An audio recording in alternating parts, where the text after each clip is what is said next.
Бейімбет ата, сізді қаламгер болуға не итермеледі? Маған қаламгер болуға өмірдегі қиындықтар мен ауыл адамдарының тағдыры әсер етті. Мен бала кезімнен кітап оқуға, өлең жазуға қызықтым. Халықтың өмірін жазып, олардың сөзін айту менің арманым болды. Сол себепті мен жазушы жолын таңдадым. Қазіргі жастарға не айтар едіңіз?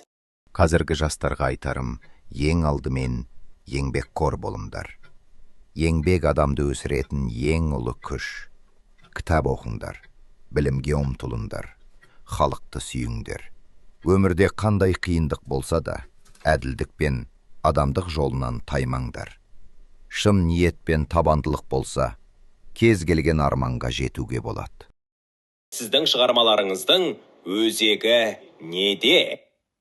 Менің шығармаларымның өзегі қарапайым халықтың өмірі. Еңбекші елдің тұрмысы, қуанышы мен қайғысы. Олардың адалдығы мен еңбек сүйгіштігі менің туындыларымның басты тақырыбы. Мен әрдайым халықтың сөзін сөйлеп, олардың шынайы өмірін көрсетуге тырыстым.